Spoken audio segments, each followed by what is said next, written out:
What's up guys? Kumusta kayo? It's me again, Joseph Kate. So for today's video guys, let's talk about BDO Visa Signature Credit Card. So when we say Visa Signature, so it comes with different privileges and different perks and benefits kapag ikaw ay isang BDO Visa Signature Credit Card holder. Kaya naman pag-uusapan natin ngayon yung perks and advantages, yung travel rebates, lahat ng features ni BDO Visa Signature Credit Card.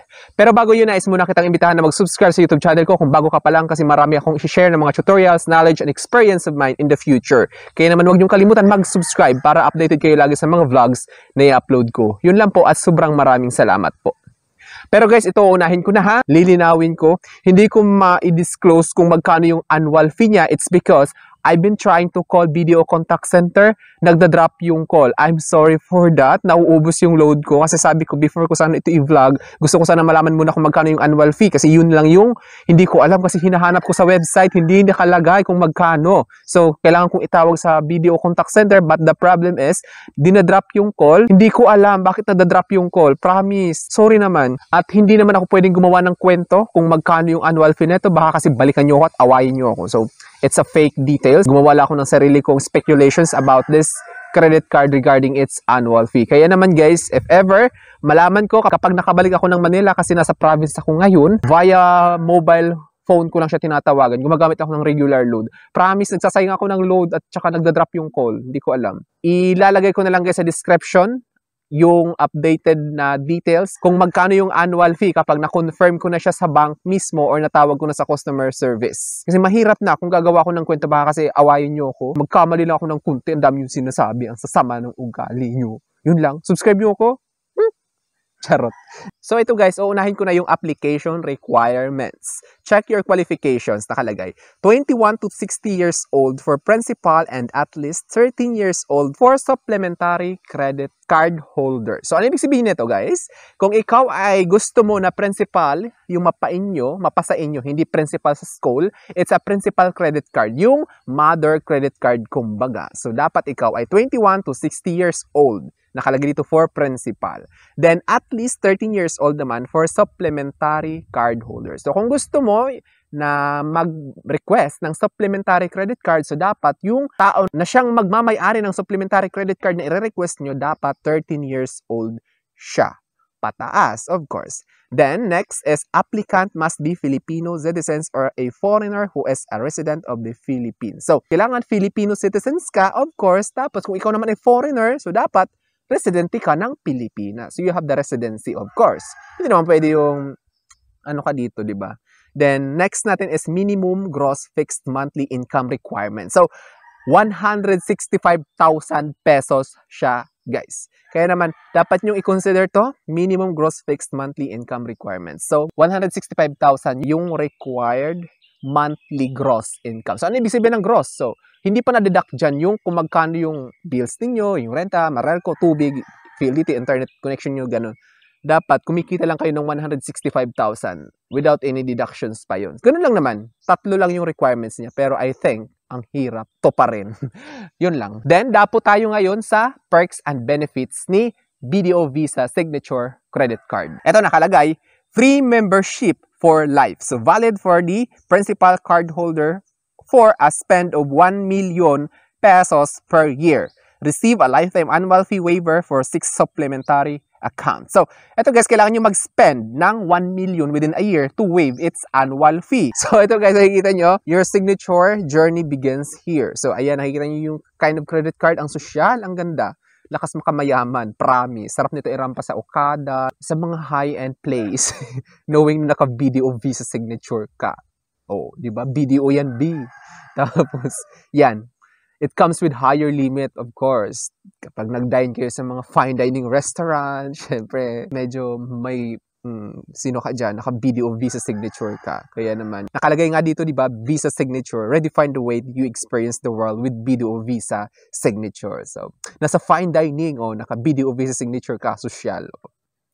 Apply now. So, hindi pa naman ako nag-apply kasi sabi ko, expected ko na may kataasan yung annual fee niya. I have 3 credit cards, so baka kasi malunod ako sa annual fee, kaya sabi ko, pag-isipan ko muna.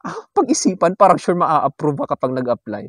BDO, sana naman kapag nag-apply ako, i-approve nyo, di ba? Kasi gusto ko yun. Gusto ko tong credit card na to. BDO, promise. Ang social. Lakas maka high-end. Then, nandito nakikita nyo, 3% travel rebate. So, earn 3% rebate on overseas and airline spend and 0.3% on everything else. So, 3% travel rebates. Paano nga ba maa-avail yung 3% travel rebates? Of course, kapag nagbubook kayo ng plane tickets ninyo, dapat siguraduhin nyo na ginamit nyo yung BDO Visa Signature Credit Card ninyo sa pag-book ng ticket. Kasi hindi naman makakwalify yun, guys, kapag hindi yun yung ginamit nyo, di ba? Kasi doon papasok yung transaction, of course, using your BDO Visa Signature, yun, makakwalify kayo for 3% travel rebate. Kasi naman, baka kasi mag-expect kayo, BDO Visa Signature Credit Card holder kayo, tapos ginamit nyo naman is yung ibang credit card. So, malamang hindi papasok yun, di ba? So, ayan, nakikita nyo naman, 1.70% low forex conversion fee. Enjoy low foreign exchange conversion when you shop overseas. So, ano nga ba ibig sabihin na ito, guys? So, nakikita nyo, when you shop overseas. So, kapag ginamit nyo yung credit card nyo outside the Philippines, kasi naka-Philippine-based yung credit card nyo, di ba? So, kapag nagpunta kayo ng ibang bansa, tapos nag-shopping galore kayo doon, nag-shopping spree kayo, using this credit card, 1.70% lang yung forex conversion fee. So, sana na-gets nyo ha? Then, next natin guys is up to 20 million travel insurance. So, sino ka dyan? 20 million? Kapag nag-travel ka, tapos wag naman, di ba? Knock on wood. Something happens, di ba? We don't expect, we can't predict what will happen tomorrow. So, kapag ginamit niyo yung credit card ninyo na ito, which is yung BDO Visa Signature sa pag-book ng plane tickets, so up to 20 million yung travel insurance niya. Kalagay sa baba, charge your airline tickets to your card and explore the world without worries.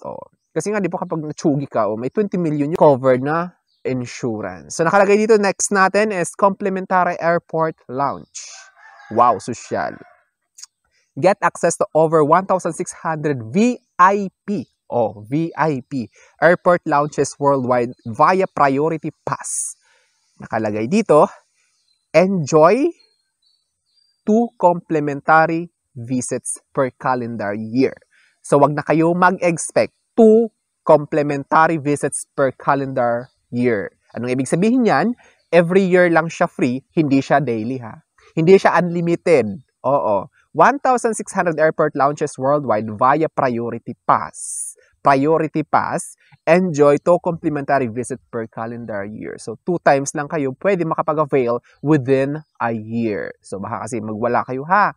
Nakakahiya. Wag ganon. Tapos, nandito, next natin guys is Visa Concierge Services. Enjoy personalized service on demand and get access to a curated, bahala kayo dyan, range of dining. So, Visa Concierge Services. So, when we say Visa Concierge Services, so there's an exclusive concierge services for that person who was a BDO Visa Signature credit card holder. So, anytime you need assistance, you have the access to ganon. Then, ito pa, dual currency billing options. Have the convenience of both Philippine peso and US dollar accounts in one card. So, itong BDO Visa Signature credit card, guys, BDO Visa Signature credit card is dual currency billing option siya. So, you have the options. What would you like? Kung ikaw ba ay gusto mo maging US dollar or peso account yung credit card ninyo. So, dual currency billing cycle. So, which is good. Diba? So, I think that's all for now, guys. Thank you so much for watching. Sana may na-share ako. Don't forget to subscribe for more videos. Bye-bye!